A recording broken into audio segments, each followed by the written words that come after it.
Gravação iniciada. Então, retomando a pauta da sessão do dia 14 de setembro de 2020, iniciada às 14 horas. Vamos para o item 18 da pauta, recorrente Better Recursos Humanos. Relator Gustavo. Vamos lá, Gustavo. Tudo feito de auto de infração lavrado para exigir do contribuinte, fonte, incidente sobre rendimentos pagos em decorrência do trabalho assalariado, sobre pagamentos efetuados a título de aluguéis da pessoa física. O crédito tributário alçou a monta de 189 mil, se refere aos anos 2003 a 2005.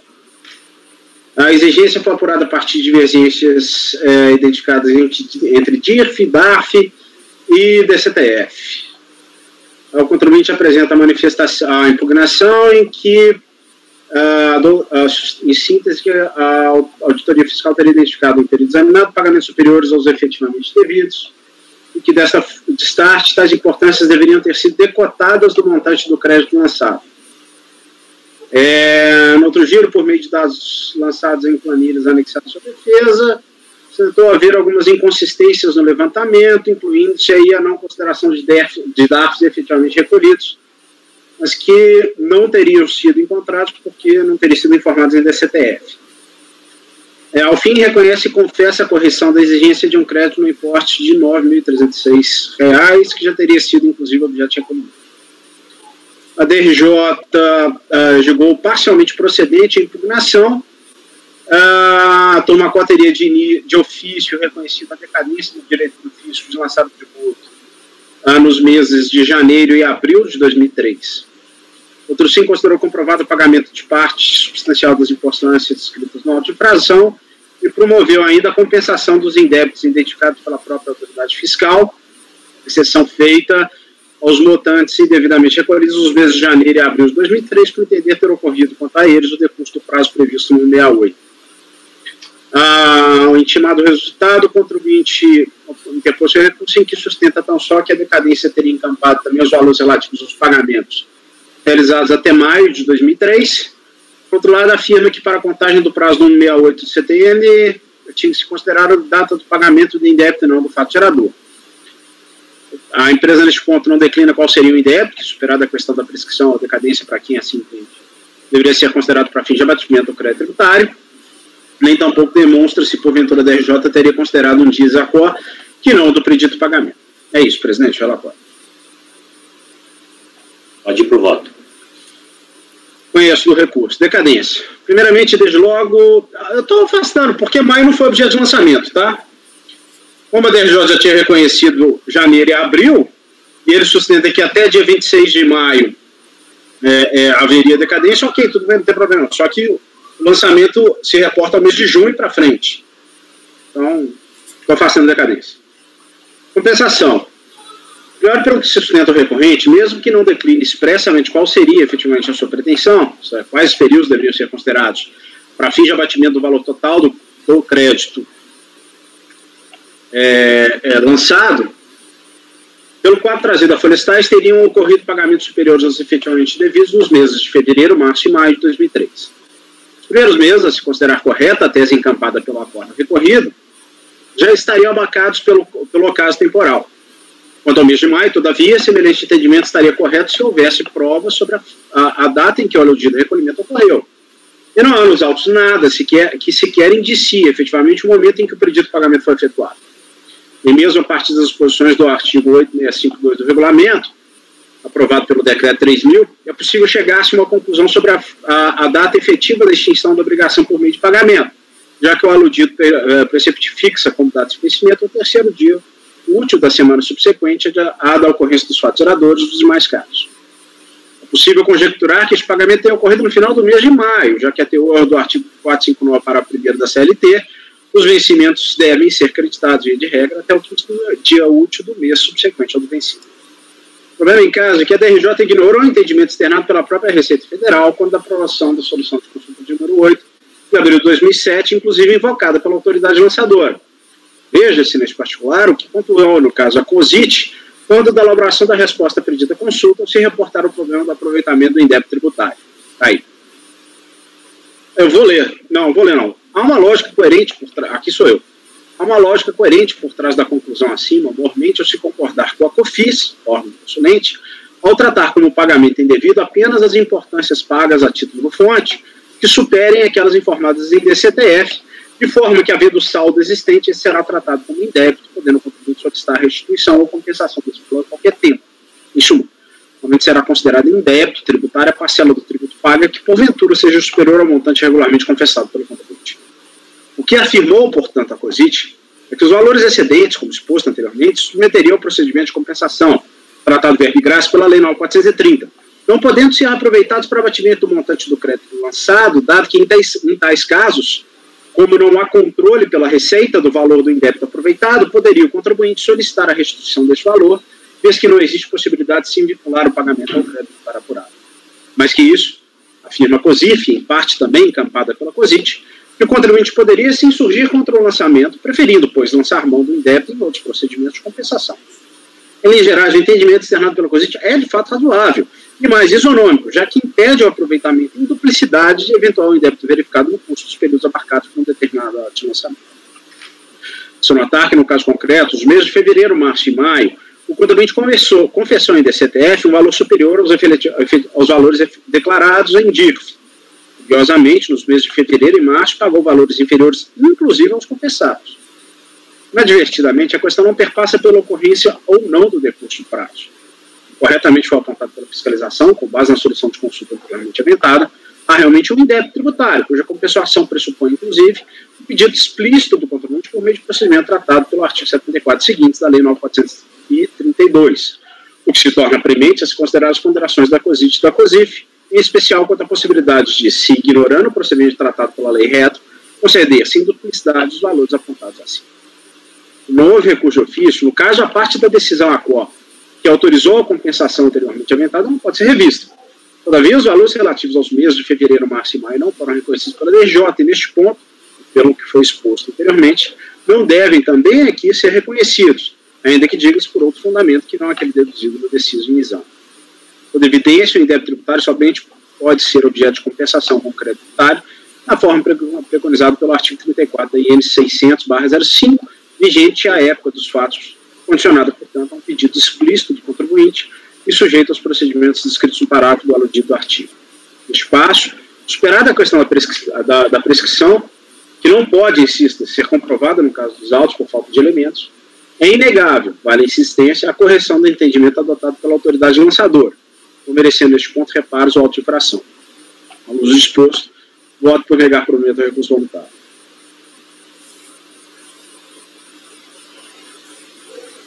Gustavo, nesse particular aí, você fala que sequer tem a data do pagamento. Como é que vai dizer que tem o pagamento, então? Você não sabe nem quando é que ele pagou? Com o acordo admitiu que foi pago, só não falou a data. Mas não tem guia, não tem absolutamente nada aqui. Tem as informações de pagamento acho que em DCTF ou DIF, não sei. Mas não, tá até aqui, ó. Não, eu não sei, esse processo ele é antigo, presidente, eu não lembro. Okay. Mas a priori eu não localizei a data dos pagamentos. Gustavo, essas alegações aí de compensação, de pagamento a maior tal, isso só se refere a 2003, isso? Uhum. Tá, e outra coisa, aqui houve lançamento só de multa ou de tributo mesmo? Porque o lançamento foi feito em 2008, né? Não seria o caso de ter sido aplicado só a multa? Cara, vou insistir, eu não me lembro do caso, porque esse foi um dos primeiros processos que eu julguei, mas... Só multa seria só se fosse retido, não retido, né, Paulo? Se for retido e não recolhido, tem o do crédito. E essa discussão não surgiu nos autos, tá? Então, eu nem me reportei isso.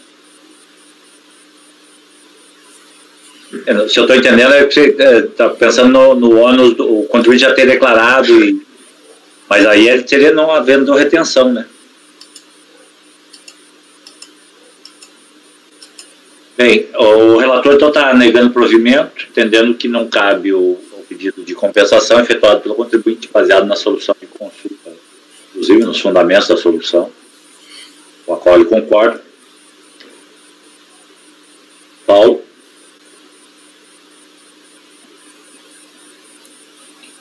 Deixa eu só abrir aqui, só um instante, só para abrir o auto, para entender direito. Ah, tá. Não, Paulinho, eu tenho certeza que é o valor integral, cara, porque ele fez as compensações. Ele não fez para confirmar essa questão aqui, o presidente falou que, assim, se teria havido a retenção e não teria havido o recolhimento, né? Tá, mas só para ficar claro, a cobrança é do valor total, não é só multa e juros, não. Eu estou pressupondo pelo relato, não, eu também não vi. Não, é isso, porque senão não teria havido compensação, presidente. Sim. Da DRJ. Eu não estou entrando aqui porque eu tive que desligar tudo, então eu não estou acessando o meu processo.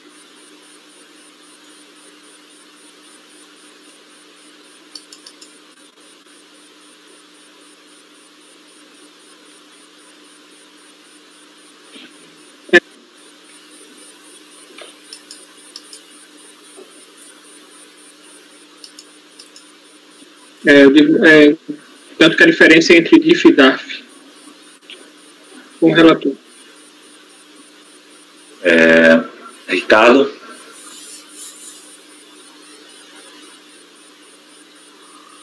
Relator. Flávio. Com o relator, presidente. Andréia. O presidente, só de curiosidade, aqui na decisão da DRJ consta a relação de todos os DARFs, só que com a data de vencimento, não tem a data de pagamento. Com o relator. Cláudio. Também com o relator. Fabiana. Com o relator. Eu vou acompanhar o relator, então, por unanimidade de votos. Aqui tem afastar a decadência. Na verdade, ele é bem afastado. Não existia nem período a ser afastado, mas é afastar a decadência, né?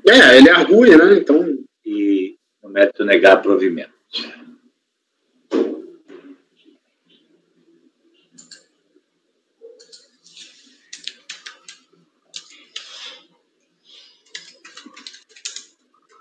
Flávio vai preparando o Vila Germânia aí.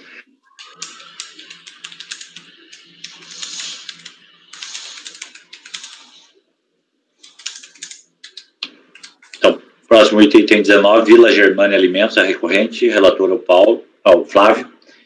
Esse processo é repetitivo, né? Reflete o resultado nos itens 20, 21 e 22 também. Pode ser, presidente? Pode. Eu já disponibilizei lá na pasta T. Traje de infração, lavrada em fase do contribuinte Vila Germânia, alimentos, hora recorrente, através dos quais foram constituídos, através do qual, né? Foram constituídos crédito tributário de imposto de renda, retido na fonte, uma vez que, em processo de fiscalização, identificou divergência entre os valores informados na declaração de imposto de renda retido na fonte, DIRF, e os que foram confessados originariamente por meio da DCTF, o que ocasionou o recolhimento a menor daquele tributo. Vejo o entendimento da fiscalização. Acho que eu que vou me furtar a ler, presidente, mas... exatamente. Houve uma divergência entre DCTF e DIF e a constatação de que houve um recolhimento a menor do tributo. Nesse sentido, além da constituição de ofício do crédito tributário, foi aplicada multa de ofício no percentual de 75, nos termos do artigo 44 da 9430.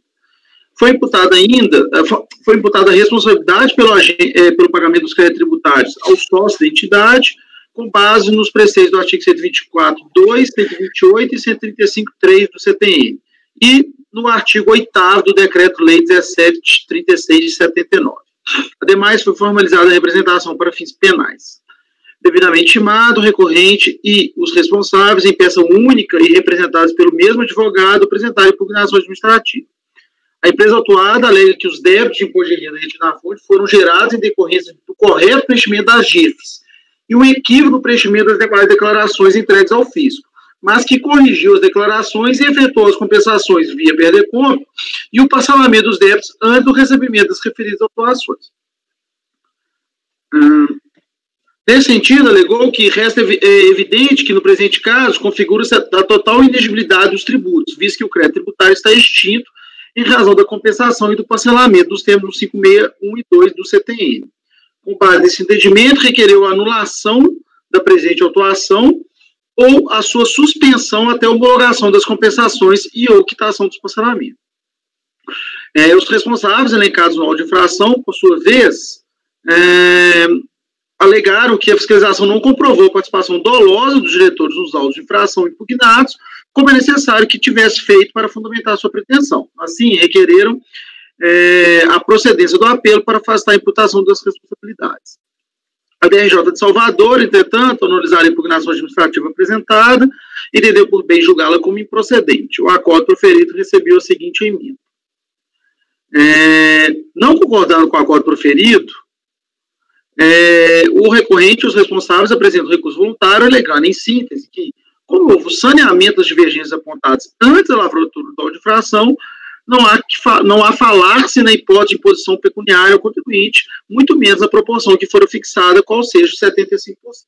Invocam ainda os princípios do não confis, da proporcionalidade e da razoabilidade, argumentando que a penalidade aplicada não pode prevalecer. No que tange a responsabilidade dos sócios, da entidades, eles repisam os argumentos apresentados em sede de impugnação administrativa. Ato contínuo, com a remessa dos autos ao CARF, o processo foi distribuído a este relator para julgamento. Veja o relatório. Pode ir para o voto, Flávio. Como se denota, dos autos, o recorrente e o responsável tiveram ciência do acordo proferido em 12/4, 4/6 e 5/6 de 2018. Os documentos estão nessas folhas aí. Apresentando o recurso voluntário no dia 10/5 de 2018, folhas tal, ou seja, dentro do prazo de 30 dias, nos termos do artigo 33. Inclusive, consta dos autos, despacho emitido pela DRF em Blumenau, que atesta que o apelo apresentado em conjunto é tempestivo. Portanto, sem maiores delongas, por cumprir os pressupostos para o seu manejo, o recurso voluntário deve ser analisado por esse Conselho Administrativo. Só fazer um comentário, presidente, que o recurso, como a impugnação, foi apresentado de forma conjunta, então, com procuração para os advogados. Então, não está naquela hipótese de a pessoa jurídica representar a pessoa física, não. Eles estão nomeados lá no recurso. Ok. Do mérito. No recurso voluntário apresentado, o recorrente alega, quanto ao mérito, que não deveria ter sido aplicada a penalidade com a constituição do crédito tributário de ofício, uma vez que corrigiu suas declarações e quitou os débitos os débitos discutidos no presente processo via compensação. Assim, alega que, quando muito, deveria ter sido aplicada a penalidade pelo preenchimento da DCTF com incorreção ou omissão e não aquela de 75%. Como fez a fiscalização.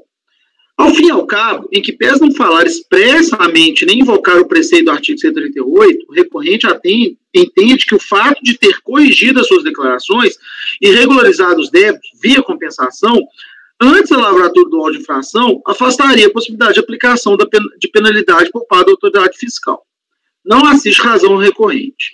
Aí, presidente, aqui eu vou falar, né, do entendimento lá com relação ao C38 do CTN, enfim, essa comparação que eu faço sempre com o direito penal, trago aqui uma doutrina do professor Luciano Amaro, e uma decisão do STJ, que deixa claro, só vou ler esse trecho destacado aqui, que tem-se como inequívoca a denúncia espontânea exoneradora que extingue a responsabilidade fiscal é aquela procedida antes da intimação de qualquer procedimento administrativo. Assim, engendrada a denúncia espontânea nesses moldes, os consectários da responsabilidade fiscal desaparecem. Por isso que reveste de contradito e circunstancial, em termos, impor ao denunciante espontâneo a obrigação de pagar multa, cuja natureza sancionatória é inquestionável, diverso ao tratamento quanto aos juros de mora incidentes pelo fato do pagamento a destempo, bem como a correção monetária, mera atualização do principal. Agora sou eu. Assim, neste ponto, pode-se afirmar que a denúncia espontânea é uma oportunidade do contribuinte em boa fé se antecipar a fiscalização, denunciar a ocorrência do fato gerador e quitar o crédito tributário, caso esse seja, de fato, devido, ficando assim livre da penalidade inerente à mora no pagamento do tributo. O Instituto é um estímulo que o legislador deu aos contribuintes para que as obrigações tributárias sejam cumpridas, independentemente da autuação da fiscalização. No presente caso, como bem observado pelo acordo recorrido, conforme termo de estimação acostado aos autos e cópia de aviso de recebimento, a interessada, em 3 de maio de 2017, foi intimada para esclarecer as diferenças acima apuradas. Portanto, em 3 de maio de 2017, houve a perda da espontaneidade interessada para o recolhimento dos impostos sem multa de ofício e demais penalidades. Dessa forma, não há reparo se fazer no acordo recorrido no ponto em que afirma que a DCTF, perder-conta ou parcelamentos são inócuos como instrumento de confissão espontânea dos débitos, devendo, quanto aos débitos objeto de presente lançamento, ser consideradas as DCTF retificadoras e aproveitar os valores efetivamente compensados por meio de perder-conta ou parcelados após o procedimento fiscal, em virtude da perda de espontaneidade em decorrer do presente lançamento.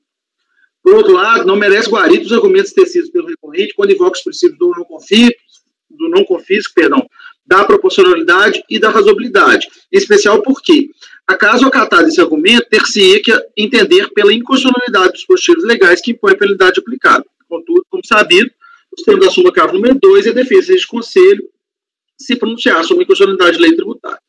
Neste termo do mérito, vota-se por negar provimento ao recurso voluntário, mantendo nesse ponto o que restou decidido pelo acordo recorrido, inclusive a ressalva quanto à necessidade de serem aproveitados os valores efetivamente compensados por meio de perder-conta ou parcelado após o início do procedimento fiscal. Quer votar isso ou quer julgar a responsabilidade de uma vez, presidente? Alguém aqui diverge do relator? Pode seguir aí, se tivesse algum questionamento. Das responsabilidades. Como se observa no relatório fiscal, a atribuição de responsabilidade ao sócio da entidade se deu pelo simples fato de que os responsáveis apontados no auto de infração seriam sócios do recorrente à época dos fatos geradores. Veja, nesse sentido, a motivação constante naquele relatório, que é trazida após a citação dos dispositivos legais. Aí ele cita o artigo 124, 2, 128, 135 do CTN e o artigo 8º do decreto 1736, que supostamente dariam guarida à imputação de responsabilidade. De acordo com o Estatuto da Empresa, isso é o fiscal. Compete à diretoria e administração dos negócios sociais em geral, a representação da companhia e a prática, para tanto, de todos os atos necessários convenientes, ressalvados aqueles para os quais, por lei, pelo presente Estatuto Social ou pelo acordo de acionistas, seja atribuída a competência da Assembleia Geral ou do Conselho de Administração. Sabe-se que, agora sou eu, que o artigo 8º do decreto 1736 aponta a responsabilidade solidária dos gestores da entidade em caso de não recolhimento do imposto de renda descontado na fonte, confis. Contudo, o entendimento que prevaleceu nos tribunais superiores, em especial no STJ, é no sentido de que, em que pese a literalidade do referido dispositivo, após a Constituição de 88, a responsabilidade tributária tem que ser prevista em lei complementar. Aí eu trago esse entendimento aqui do STJ. Essa posição já é acompanhada pelo CAF, como se verifica de emenda de recente acordo preferido por turma dessa primeira sessão de julgamento. Aí eu cito o julgamento desse ano aqui, se eu não me engano, esqueci quem era o relator, mas eu acho que era Carmen. Mas, enfim, era bom confirmar, eu não coloquei aqui. Nesse sentido, deve-se pontuar que, pela leitura dos artigos do Código Tributário Nacional, a sujeição passiva, um dos critérios que compõe a regra matriz de incidência tributária, pode ser dividida. Aí aqui, enfim, eu vou separar, cito 121, 135, falo daquela minha convicção pessoal que seria responsabilidade pessoal no ao 135.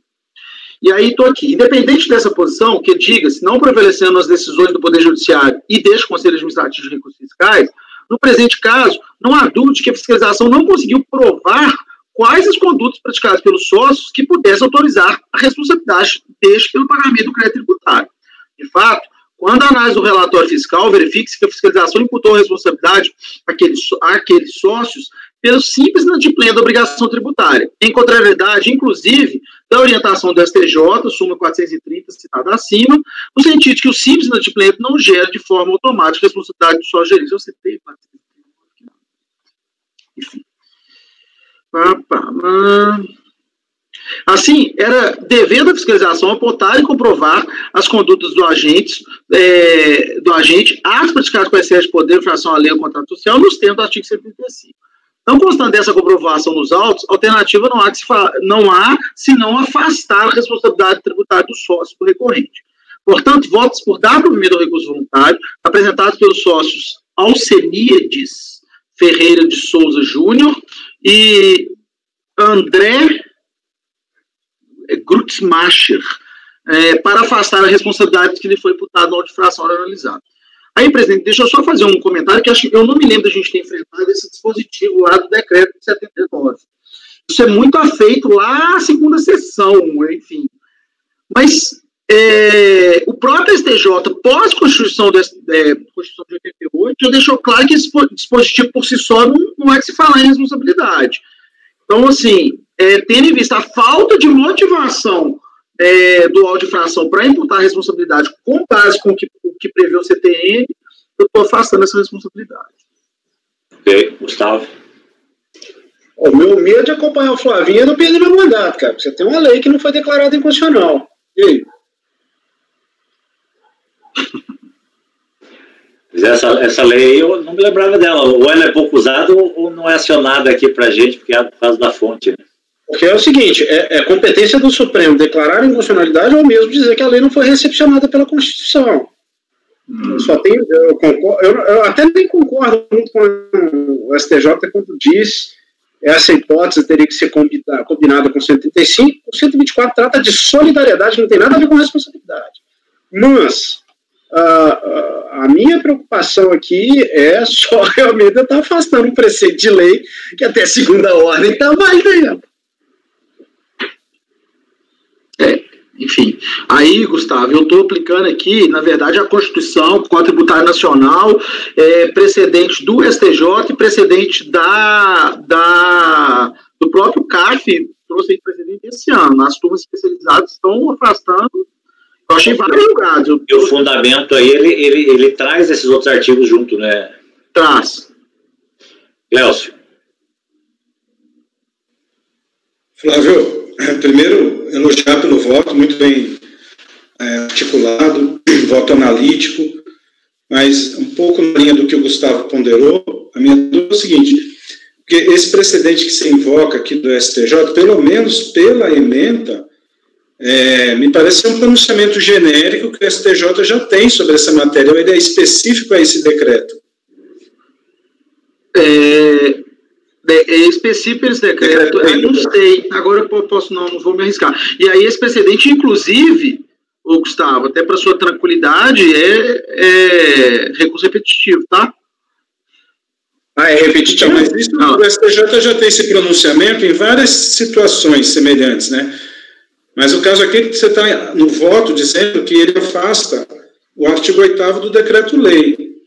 E ele se pronuncia sobre esse ponto. Eu também não fui pesquisar o acórdão do STJ. Não, boa ponderação, o Cleucio. E o outro ponto que o Flávio colocou é que ele contraria a própria súmula do STJ, né? Fabiano? Mas a súmula do STJ também não é positiva para a gente.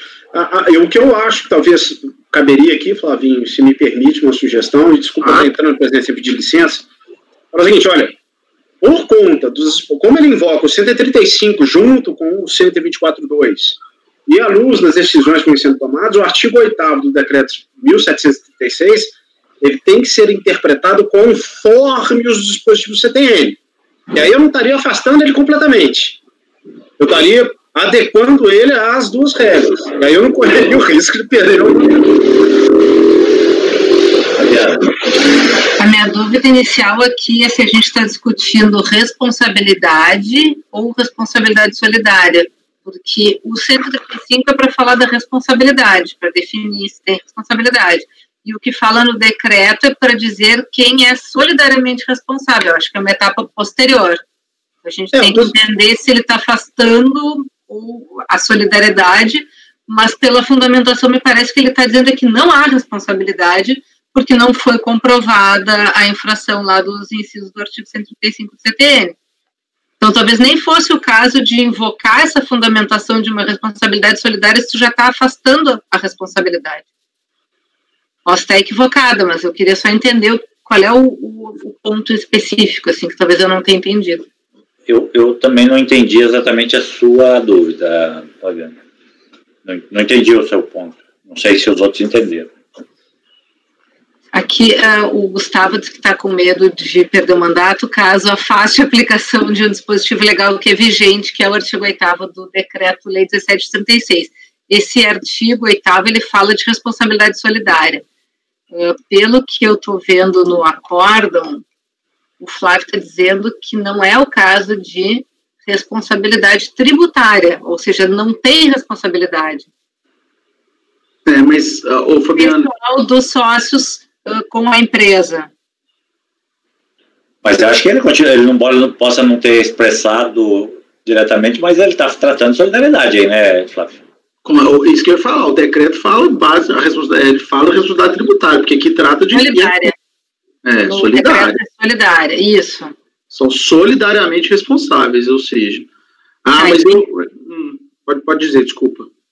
E o teu entendimento é de que não existe responsabilidade solidária. Não, o meu entendimento é o seguinte: pós-Constituição de 88, em que a responsabilidade deve ser tratada em lei complementar, e essa lei complementar é o CTN, esse dispositivo por si só ele não pode ser aplicado, ele tem que ser aplicado em conjunto com o dispositivo do CTN. E o entendimento é que, com o dispositivo do CTN, há necessidade da fiscalização comprovar os atos praticados no caso aqui, pelos sócios, para ensejar a responsabilidade deles, o que não ficou provado, porque a fiscalização, se vocês pegarem lá no termo de verificação fiscal, ela cita, é isso aqui que eu coloquei no voto. É só isso, a responsabilidade aí são sócios à época dos geradores e, portanto, são responsáveis. Ponto, ela não fala mais nada. Isso a gente já afastou inúmeras vezes, né? A discussão agora é se o decreto-lei podemos aplicar ou deixar de aplicá-lo. Né? Mas eu entendi agora o que a Fabiana pegou, é que aquele teu ponto de vista de que a responsabilidade 135 não é solidária, é pessoal. Mas aqui é uma posição vencida sua, inclusive no STJ. Eu deixo claro que é uma posição, inclusive a minha dissertação de mestrado. É uma posição do Flávio. É minha posição. Aí eu supero isso e vou analisar. E a jurisprudência do CAF e do STJ é de que ela é solidária, embora o dispositivo fale em responsabilidade pessoal do... Bem, eu tenho pedido do Gustavo e do Cléucio aqui, eu não sei quem foi primeiro, acho que foi o Gustavo. Só deixar claro também, eu também tenho uma posição similar ao do Flavinho no 135, mas mais do que isso.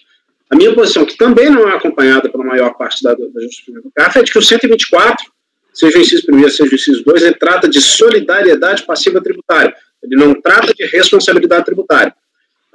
É óbvio, todavia, que o decreto-lei, aqui ele aplica, ele usa equivocadamente a expressão são solidariamente responsáveis, apenas para deixar claro a necessidade do cara pagar conjuntamente, ou seja, sem levar, chamado a responder pela obrigação. Mas ele está tratando da solidariedade. O artigo 8º aqui, para mim, ele é a lei que faz referência ao artigo 124.2. Tá? Esse é o problema. Agora, essa minha premissa ela estaria correta se o CAF concordasse comigo que o 124.1 e 2 não tratam de responsabilidade, tratam-se de solidariedade. Como a maior parte da jurisprudência do CAF, no sentido que o 124.1 e 124.2 tratam de hipótese de responsabilidade solidária, essa minha discussão cai por terra, não vai prevalecer, e aí realmente o entendimento que foi traçado aqui é aquele, olha, tá bom, então vocês vão falar de responsabilidade tributária, beleza. O decreto-lei tem que ser interpretado conforme as regras de responsabilidade, conforme o artigo 124.2, conforme o 135.3. Só não é afastar o artigo 8º para não correr o risco de alguém falar que eu estou afastando o dispositivo de lei em razão de inconstitucionalidade. Cláudio. Pois é, presidente, e Flávio, eu vi aqui o precedente que você invoca, a relatoria do ministro Herman Benjamin, e de fato ele trata do decreto-lei, que você menciona aqui, o 1736, e ele manda realmente observar o 135.3 na interpretação do decreto-lei 1736. Então eu entendo como o Gustavo, eu penso que tem que interpretar o decreto-lei em conformidade com o CTN, mas a questão da constitucionalidade do dispositivo, me parece que é outro é outra questão, né? E que aí esbarra em tudo que a gente estava discutindo no caso anterior. Por isso que eu acho que poderia ser só um ajuste, né, para que fique em conformidade com o que está no 135 do CTN, 135.3. Mas deixa eu só fazer um comentário. Eu concordo, Cleuso, assim, para mim, enfim, vocês sabem que para mim isso não é um problema, mas esse precedente, esse julgado que eu cito do STJ, em que pese ele não está falando expressamente no 543C, lá do CPC, que nos vincula, né, enfim, a emenda dele é recurso representativo da controvérsia. Então, para mim, isso é recurso repetitivo que nos obriga a aplicar. Então, esse temor do Gustavo, eu acho que fica um pouco mais esvaziado, pelo menos a minha percepção. É verdade. Se isso aí eu não tinha... Ele trata desse decreto e é representativo. Se for dessa maneira, eu acho que aí é obrigatório a gente aplicar dessa maneira, não, Gustavo? Ligando o microfone. É aquilo que eu falei. Se ele é repetitivo, não tem nem discussão. Tudo que eu estou falando aqui é bobagem. O problema é que ele não fala, né? Que ele foi julgado sob o rito 543. Na emenda fala lá, recurso representativo de controvérsia. Normalmente, na identificação embaixo, vem julgado sob o rito do 543. Não, mas... Enfim. Porque senão... o agravo regimental do recurso? No agravo tal, será que no agravo que saiu a decisão em... pode ser, mas, enfim. Peraí que eu tô abrindo aqui. Eu também tô dando uma olhada. Não, porque o agravo, né? Foi decisão monocrática. Ele já afastou direto, aí agravaram, entendeu? Tá mal redigido, né? Ele negou o provimento ao agravo de instrumento. E isso é... Deixa eu ver se eles... Porque os repetitivos, quando estão julgados, eles estão lá naquela parte dos repetitivos específicos. Paulo. Microfone, Paulo. Estava dando uma pesquisada aqui, eu vi que da Câmara Superior tem um acórdão de 2018, a relatora foi a Maria Helena Cota, eles aplicando o artigo 8º e citando inúmeras decisões, inúmeras jurisprudência do CARF nesse sentido. Por outro lado, tem um acórdão aqui da primeira sessão, mais recente, do conselheiro Adelino, o relator. Não é isso que eu sei. Oi?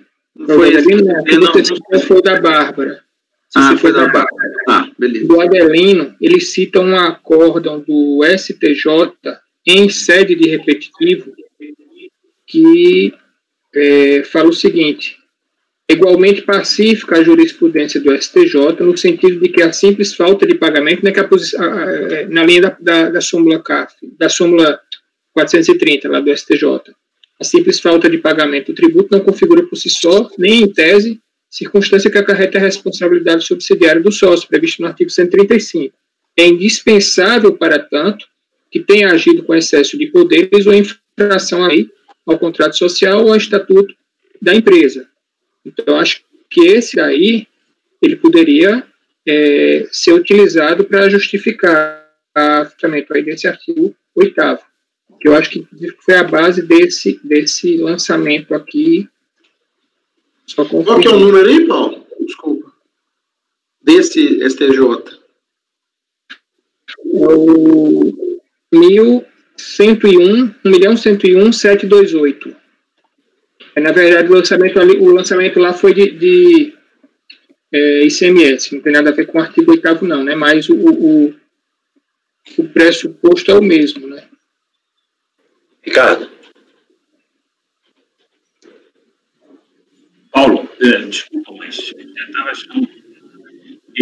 eu não encontrei esse recurso, esse agravo que o Flávio citou como na lista de repetitivos que está no site do CARF. Então, esse não é repetitivo. A súmula do STJ, 430, não fala de imposto retido na fonte. Né? Eu também concordo que a maioria dos tributos, né, você não pode simplesmente atribuir a responsabilidade tributária para o sócio pelo simples fato dele ser sócio. E, aliás, a Receita muitas vezes faz isso, eu sou sempre contra. Agora, no caso do imposto de renda retido na fonte, você tem até uma lei que trata como crime a apropriação indébita. Então, eu acho que esse artigo 8º está até em linha com esse entendimento, porque, na verdade, a empresa que retém da fonte e não recolhe, não faz o pagamento, nem declara, eu até aceito a questão de reter na fonte e declarar, e por esse dinheiro agora sem problema de caixa, e não pago, vou pagar depois, mas estou devendo. Agora, você retém, nem declara, para mim, é uma falta grave, e eu acho que o artigo 8º, que é um desse decreto-lei antigo aí, está perfeitamente em linha com o entendimento, que eu acho que é o que a segunda sessão, como foi citado por você aí, já pela Maria Helena Cardoso, né, tem esse entendimento pacífico. Esses acordos que você está falando aí, mais recentes das turmas especiais, me parecem desconsiderarem, até porque nós, na primeira sessão, estamos há pouco tempo com essa matéria do fonte, entendeu? E eu não abraço essa ideia, não. A princípio, peço venha aí o Flavinho, mas me parece que essa jurisprudência do STJ, ela esquece que o fonte é diferente, tanto é que até hoje esse decreto-lei aí não foi revogado, e ele se baseia, a meu ver, sim, na base que tem lá no CTN 124.2. Essa é a minha opinião. Gustavo. Tá sem som, Gustavo. Era só completar isso mesmo. Ele não foi julgado sobre o rito 543, não, Fabinho. Ele se... Foi, não. Porque ele se embasa num outro julgado, esse sim, feito sobre o rito 543. Não, mas, Gustavo, até deixando claro aqui, só para não achar que eu estou tentando confundir vocês. O que me levou a dizer isso é porque na emenda ele fala que recurso representativo de controvérsia. Só que se você pegar lá no site, eu até fui confirmar aqui mais uma vez, se você pegar no site do STJ, como muito bem disse o Ricardo, de fato, ele não está na lista de recurso repetitivo. Não, e ele foi julgado pela segunda turma, não foi pela primeira sessão. Fabiana. Eu ia mencionar isso, depois até baixei a mão. Essa questão de se vamos citar o STJ, então, que tenha que ser um repetitivo, né? Acho que tem, ele invoca, eu vi ali. Eu não sei se vocês lembram, tem um caso de uma lei em cima do que o Ricardo falou, do INSS, que também atribuía a responsabilidade solidária, se não me engano. E eu acho que essa lei foi declarada inconstitucional. Mas isso era para o redirecionamento. Essa linha de que a responsabilidade é matéria de lei complementar e que, por isso, não poderia ser veicular diretamente na lei ordinária, estabelecendo. Não sei se você lembra disso. A jurisprudência é todo nesse sentido. Quando a STF julgou 45, 46 da 812, foi nessa linha que tratava de então é isso. É o da distribuição previdenciária. Né? Então, assim, enfim. Tem até a súmula vinculante, né? Nesse caso, tem até a súmula vinculante. O precedente que eles referem aqui, pelo que eu vi, que é o que foi julgado repetitivo, é o 12.65.124 de São Paulo, eu acho que era em função daqueles redirecionamentos de execução fiscal diretamente para os sócios, presumindo a responsabilidade solidária. E aí eles falam isso, que tem que ser feita a leitura conjunta e que tem que ser por lei complementar. Eu acho que se tem esse fundamento, vamos usar o repetitivo mesmo para não correr nenhum risco, né? Não, mas vamos lá, esse outro ele jogou a disposição à luz do 135, né? Aqui não, aqui nós estamos jogando à luz do 124.2. Eu não estou confortável ainda. Gustavo, não, a gente não está só com relação ao 124, não, ele citou tudo quanto é dispositivo, 124, 135, decreto, estão citando tudo. Mas chuta, né? Vamos lá, um desses vai colar, mas o fato é, o artigo 8º... Gustavo, no voto ele analisa o 135. Não, eu não estou falando do Flavinho, eu estou falando da autorização. Quero pedir uma vista desse processo aí para a gente estudar essa matéria aí, para não... Então, ela é nova aqui para a gente, dá uma... Seria interessante. Como o Ricardo falou, né, essa matéria está sedimentada lá na segunda sessão. Para a gente é nova, né? Tem Câmara Superior, tem uma série. Eu estava olhando o artigo 8º aqui, Ricardo, ele não fala nessa questão de retenção e ele fala simplesmente em não recolhimento, né? Tanto que o dispositivo, na verdade, ele é tanto para o IPI quanto para o fonte. Né? Então, assim, eu entendo realmente essa distinção. Mas dá a entender que é por apropriação, né? Assim, é aquela questão da apropriação. Mas o IPI teria que ser aquela linha de que o contribuinte, né, de fato, é diferente do contribuinte. IPI é por fora, né? Assim, e é o dinheiro alheio, assim como também é considerado o fonte. Pois é, teria que realmente, eu acho que a gente dá uma analisada melhor nessa matéria. E aí, viu, pessoal, é só para deixar claro que dentro da linha que o Paulo trouxe, eu identifiquei vários julgados dessa primeira sessão muito recentes, afastando a aplicação do dispositivo por si só, tá? Então, não estou indo sozinho nessa história, não. Sim, com certeza, mas de fato é recente, né? Sim. A referência para a gente aqui foi pouco tempo. Ok, Fabiana, quer falar?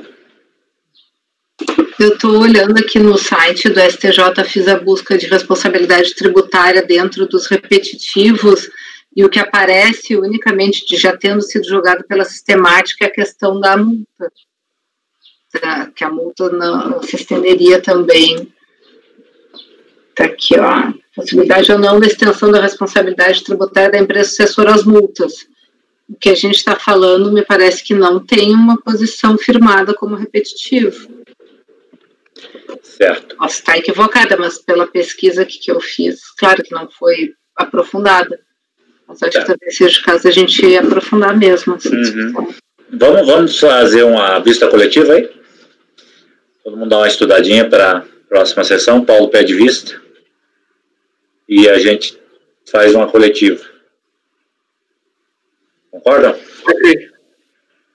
Fica registrado o voto em relação ao recurso voluntário? Eu não colhi assim de maneira geral. Se querem que eu registre, já ficar só essa pendência? No mérito da manutenção, alguém discordou? Não, né? Todos de acordo, do mérito da relação ao contribuinte. Negado provimento. Posso registrar como unânime por negar provimento no recurso voluntário da empresa e o relator proferindo o voto por dar provimento ao recurso dos responsáveis e, nesse ponto, ter o pedido de vista. Ok? A gente só discute essa parte para não ter que voltar toda a matéria.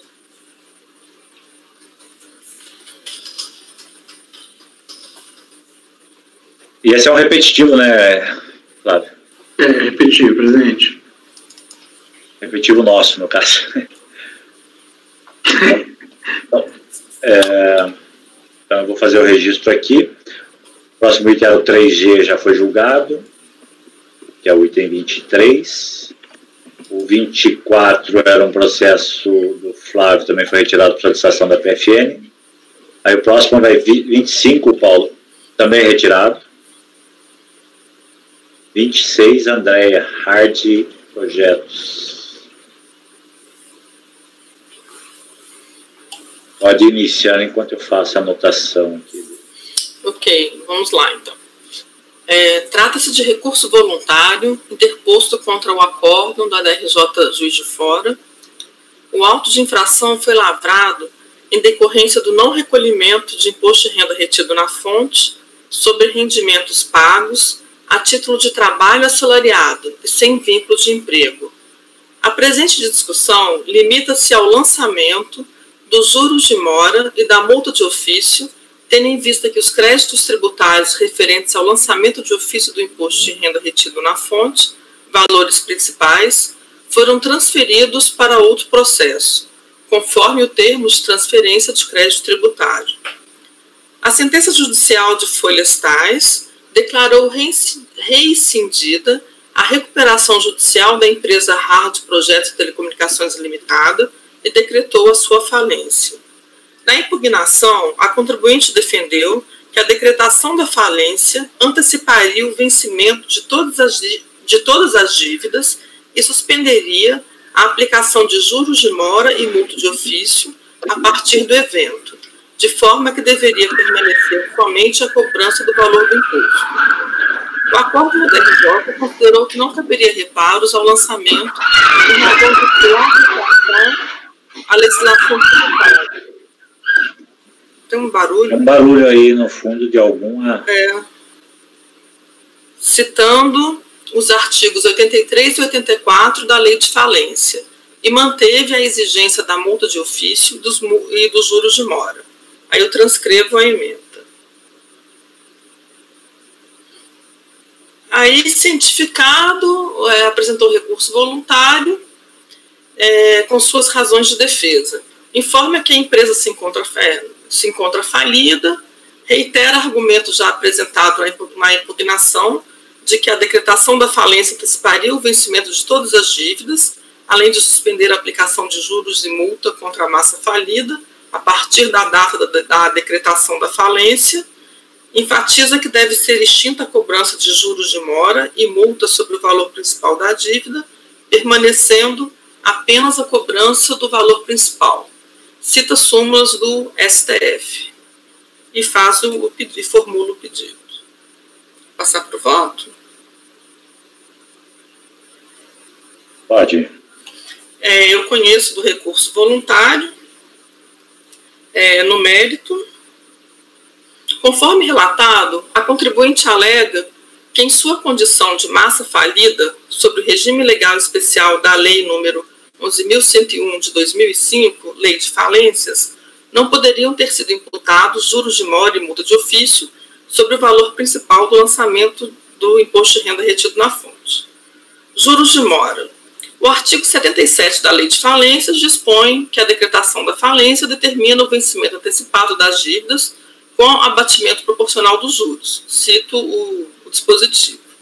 O artigo 124, por sua vez, estabelece que a exigência dos juros vencidos após a decretação da falência está atrelada à suficiência do ativo, ou seja, não serão exigidos se o ativo apurado não for suficiente para o pagamento dos credores subordinados. Segue a transcrição do dispositivo. Portanto, não há vedação legal para a exigência dos juros de mora após a decretação da falência, mas a previsão de que estes não serão exigíveis caso o ativo apurado não seja suficiente para o pagamento dos credores. Neste sentido, transcrevo o acórdão da primeira turma extraordinária da primeira sessão de julgamento do CARF, de relatoria da minha xará, Andréia Machado Mila. Pode continuar, presidente? Pode, daí no final a gente faz a... multa de ofício. Quanto à multa de ofício, no intuito de defender a impossibilidade de sua exigência após a decretação da falência, a interessada cita as súmulas 192 e 565 do STF. Elas não são vinculantes, viu? Só para citar. Esta matéria foi analisada... no enunciado destas súmulas, está disposto que a multa fiscal, com efeito de pena administrativa, não pode ser incluída no crédito habilitado em falência.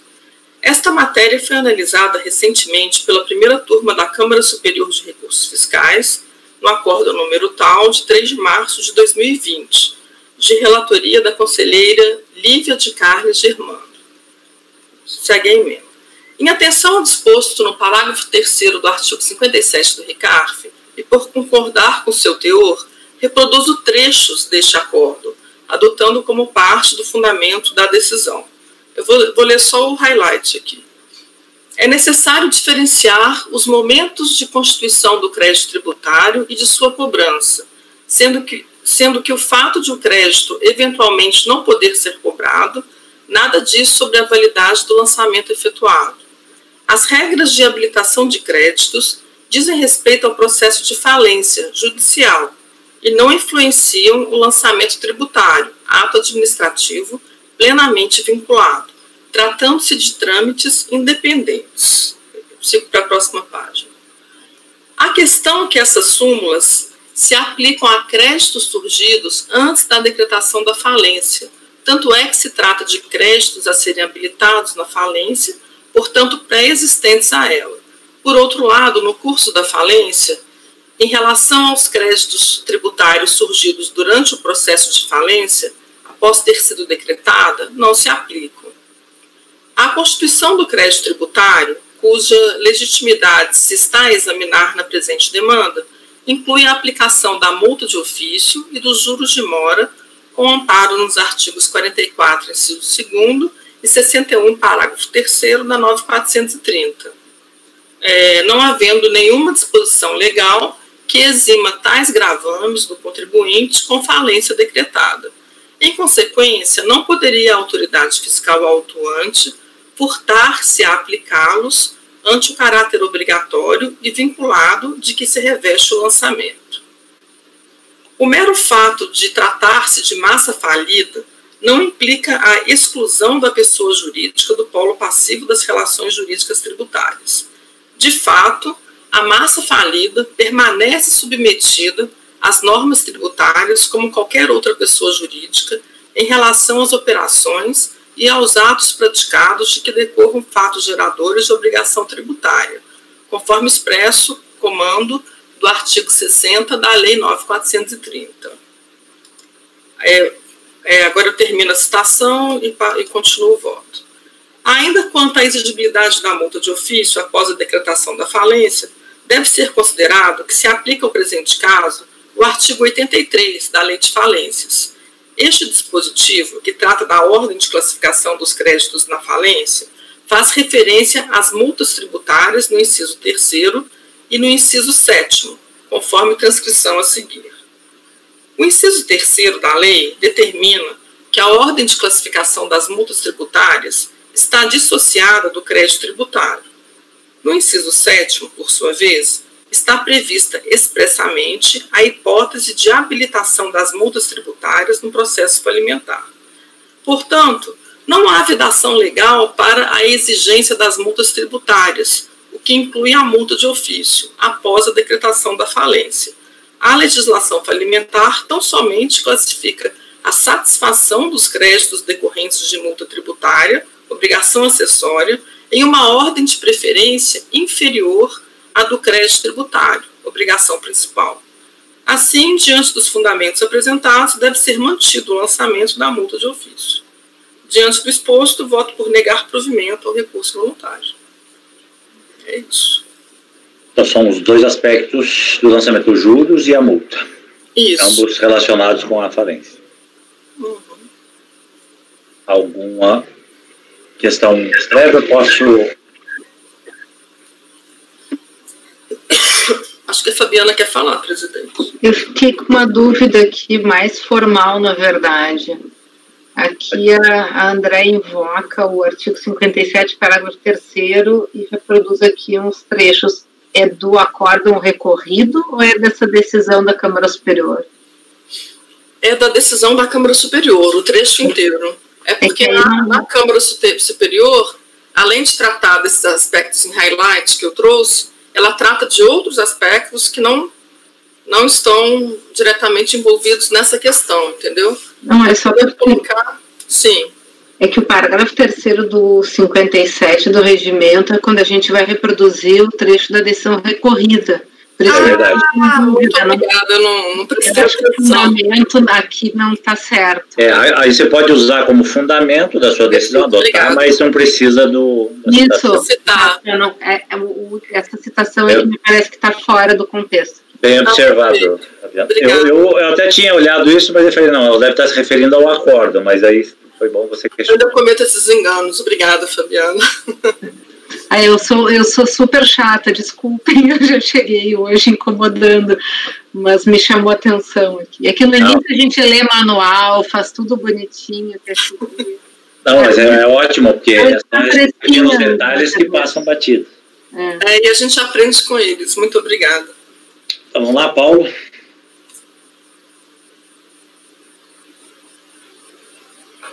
O microfone está desligado, Paulo. Eu acompanho a relatora. Gustavo? Eu acompanho, presidente. Flávio? Ah, não, Ricardo, desculpa. Acompanho. Flávio? Fica parecendo que eu estou negando, né, que eu não estou acompanhando o presidente, mas é para você chamar o Ricardo primeiro. Com o relator, presidente. Léo? Também acompanha a relatora, presidente. Fabiana? Acompanha a relatora. Também vou acompanhar. Parabenizar pelo voto, André. Muito bom. Obrigada. Então, por unanimidade de votos, negar provimento ao recurso voluntário. O item 26, hard projetos. Próximo item 27, Paulo. Edificar-te ao corrente.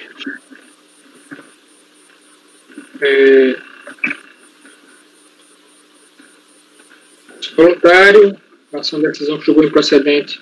Procedente em parte, na verdade, manifestação de inconformidade apresentada pelo recorrente. Então, são declarações de compensação, por meio das quais o recorrente compensou saldo negativo de RPJ relativo ao ano calendário 2000, débito de sua responsabilidade. O saldo, por sua vez, teria sido apurado pela pessoa jurídica Octel, que teria sido incorporado pela recorrente em fevereiro de 2003. A contribuinte foi intimada, para sanear diversas inconsistências que foram detectadas na DECOMP.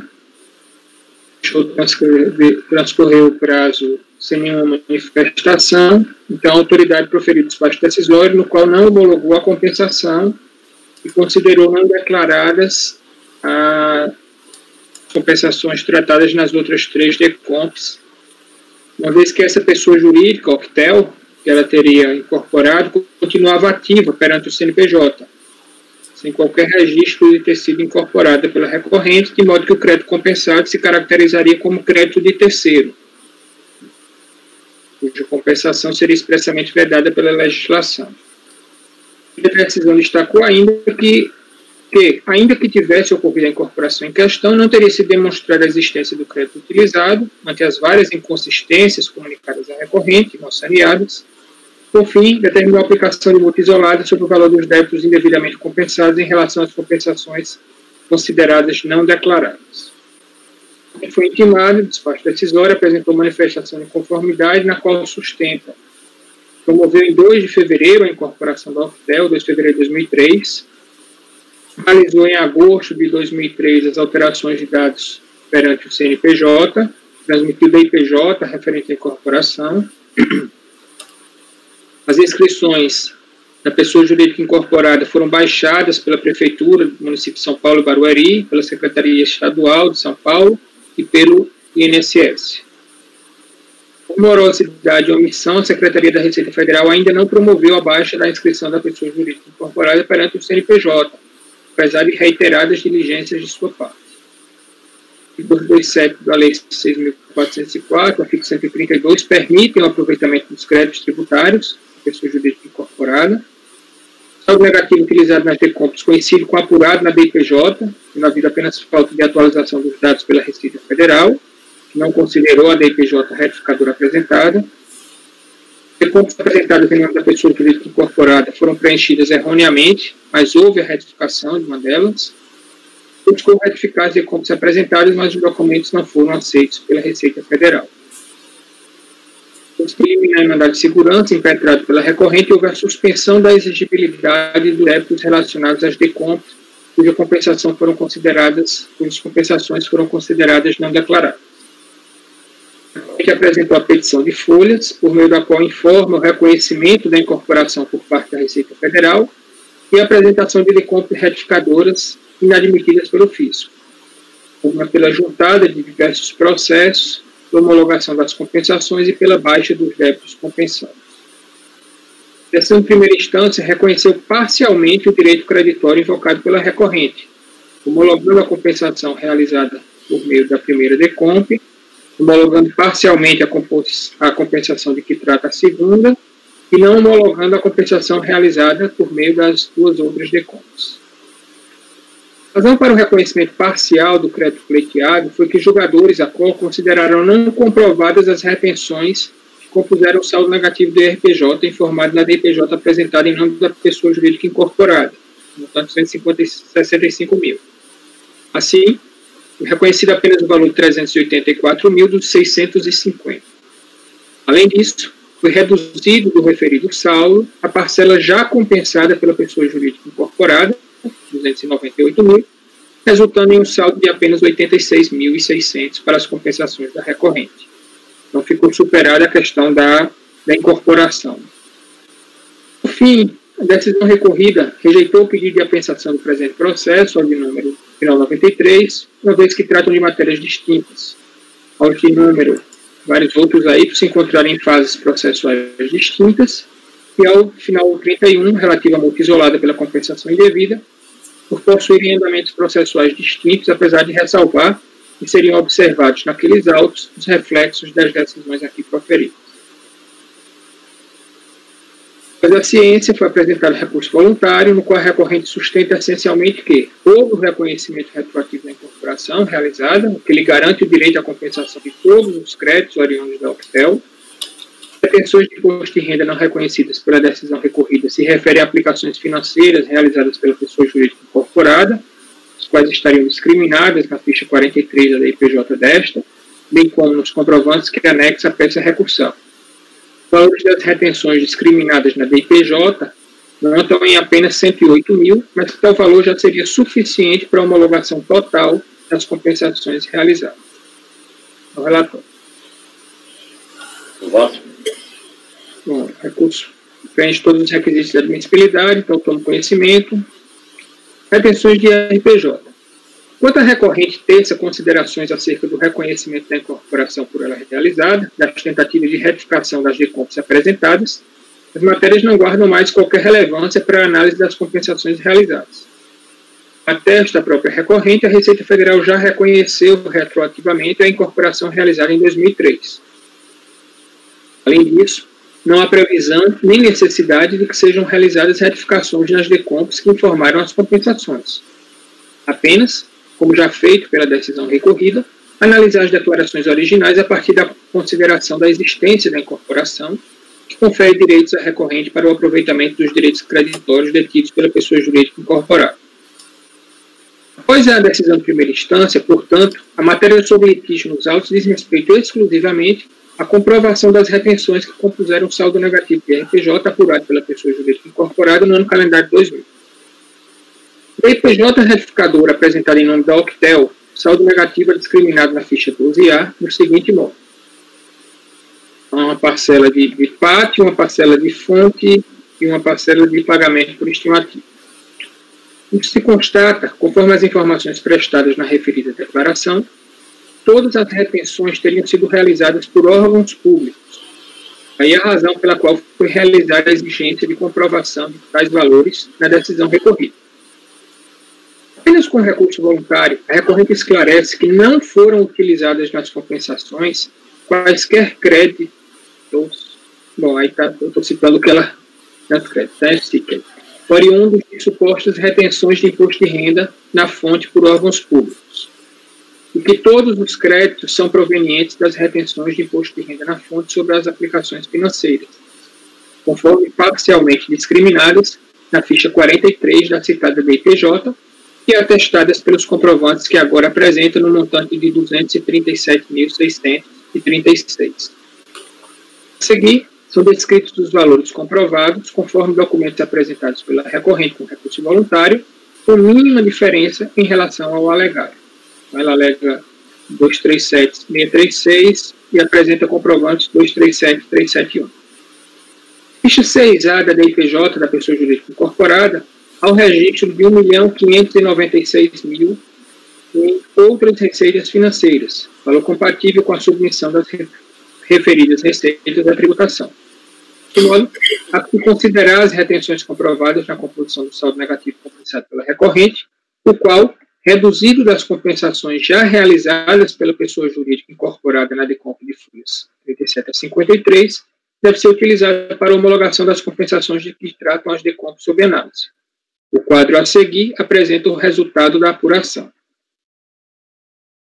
Eu estou reconhecendo esse valor aí das retenções, resulta um saldo passivo de 324 mil. Deve-se atentar ainda que antes da utilização do referido saldo para as compensações de que trata a DECOMP 19384 deve ser considerada a compensação anteriormente realizada em nome da Octel, conforme decomp de folhas. Tudo exposto, pode por dar provimento parcial ao recurso voluntário, com reconhecimento de parcela adicional do crédito no montante de 237.371 e homologação das compensações declaradas até o limite do crédito reconhecido. Só uma dúvida, Paulo. Essa última decomp que você menciona que foi realizada pela Octel, já não foi descontada na decisão da DRJ? Sim, sim. Eu só estou chamando a atenção para não se ignorar essa compensação, né? Mas isso aí já está cuidado, né? Será que não vai gerar confusão isso aí? Não sei. Você acha que está, já que não tem perigo? Eu fiquei só com medo, com receio de reconhecer integralmente para ela. Inclusive, no seu demonstrativo, você já ressalvou de novo ali, né? Eu sei. Não, essas compensações aí eu acho que são... Deixa eu só confirmar aqui. Essa é dos antigos lá, que estavam pendentes. Eu não lembro muito aqui, não.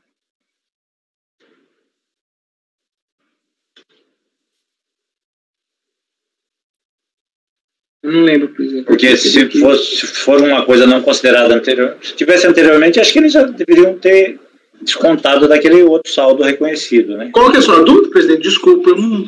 Esse penúltimo parágrafo que o Paulo coloca deve ser atentar antes da utilização do referido saldo para as compensações da decomp tal, e que deve ser considerada anteriormente a realizada em nome da Octel. Só que na decisão de primeiro grau, eles já consideraram essa decisão de primeiro grau. Consideraram essas antecipações feitas por ela. Então, a minha dúvida é se isso não vai gerar mais dúvida na execução do que clarear. Gustavo. E aí, será que essas compensações que estão aqui na tabela do Paulinho, elas já não foram abrangidas lá em cima? Senão você está deduzindo ela duas vezes. É isso que eu estou ponderando. Eu estou falando já na tabela. Na tabela eu estou pegando o total, né? Nesse valor da DRJ aí, será que não já está considerado essas compensações, Paulo? Não, então, veja só. Aqui eu estou apurando, eu estou pegando o saldo total que estava na DPJ. A DRJ reconheceu 384, só que decotou os 298, então só reconheceu 80 e pouco. Deixa eu pegar o valor aqui exatamente. Abrindo a decisão aqui da DRJ, porque aí fica mais fácil. Eu não me lembro aqui da... Enquanto você vai pegando isso, só para falar, eu acho que, por exemplo, Paulo, aqui nesse quadro seu, para não gerar dúvida, tinha que, por exemplo, compensações realizadas pelo Octel, colocar entre parênteses, para gerar que é menos. Como é? Você colocou compensações realizadas pelo Octel, 298 mil, mas ela é menos, né? Então é 622 menos 298, dá 324. Não, mas... O problema é, né? Tá meio... porque se o saldo é total aqui, você vai colocar... Não faz muito sentido aqui. Eu acho que tá certo o quadro. É só realmente ver se dentro desses 298 não tá o da decomp aqui. A DRJ encontrou esses 384 e ela deduziu os 298. Por isso que só ficou 86. Tá? Então, além deles, ainda tem o da decomp. Eu estou reconhecendo mais os 237 agora. Então, estou reconhecendo 622 de saldo real. Tem que deduzir os 284. Então, só fica 324 para ela. Mas essa decomp aqui de baixo, ela não está compreendida nos 298? Essa é a minha dúvida. Porque deveria estar. Porque vamos ver aqui. A DRJ teria matado ela também até o limite do crédito que ela reconheceu. Não está. Essa é outra. É posterior. É porque é posterior. É porque, assim, ela compensou o crédito da Octel, depois apresentou decomp dela, depois apresentou uma decomp da Octel, depois apresentou decomp dela. Entendeu?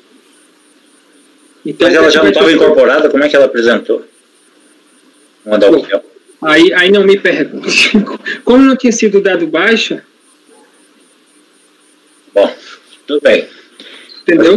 Pode dar confusão, mas... Essa decomp aí, ela não foi... agora eu lembrei. Essa decomp aí, ela não foi considerada lá na decisão da DRJ. Coloca isso então, Paulo. Destaca isso, Paulinho. É porque ela surgiu em nada, essa aí. Para mim, ela parecia vir daquele pacote. Talvez seja interessante. Por isso que eu chamei a atenção aí, só para isso, né? Porque antes da última decomp da recorrente, foi apresentada essa do hotel aí. Então põe aí na frente que não considerada pela decisão. Ah, ok. Ok, Gustavo? Com o relator. Ricardo? Presidente, eu divido totalmente. Eu não concordo em conceder esse tipo de crédito sem uma análise na unidade de origem. Com esses documentos que foram juntados aqui com o recurso já, eu não tenho informação concreta de que houve crescimento desses rendimentos da tributação, não tenho informação de se foram declarados em DIRF, e esses documentos nem informe de rendimentos eles são propriamente dito. Então, para mim, eu converteria em diligência. Não são informes, Paulo?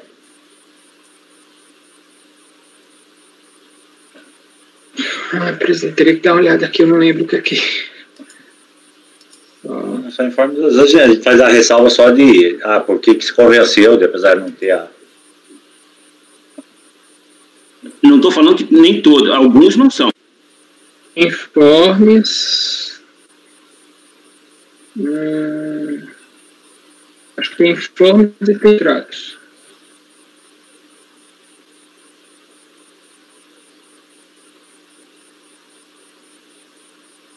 Tem informes e tem extratos. Receita financeira? Isso. Extratos? Mas são extratos assim com todas as informações, Sim. resgate, data... Sim, com tudo. Eu não tive dúvida com relação à existência, né? Ok. Seguindo então, Flávio. Com o relator, presidente. André. Acompanho o relator, presidente. Cláudio. Eu também acompanho o relator. Fabiana.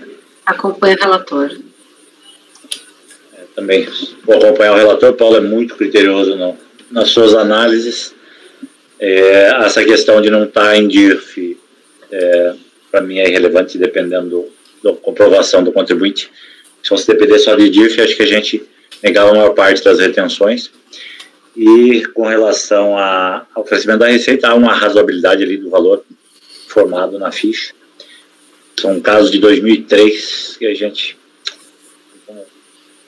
voltar lá na origem para fazer uma diligência me parece pouco eficaz.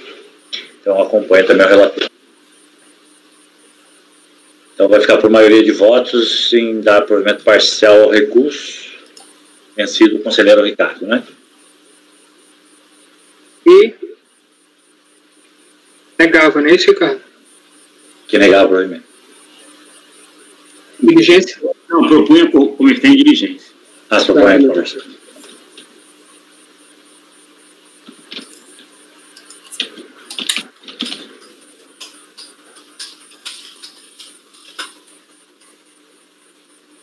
(1751), só deixa eu checar aqui com apoio. Alberto, nós podemos iniciar mais um processo, você termina acompanhando até o final ou prefere interromper e aí a gente faz a gravação daqui para frente? A gente interrompe agora, presidente, aí deixa eu continuar a gravação. Não entendi, por favor, fala mais alto. A gente interrompe a gravação agora e o senhor Ok. na outra. Então vamos interromper a gravação, daí para a gente retomar a sequência da pauta. Ok. Presidente, os próximos dois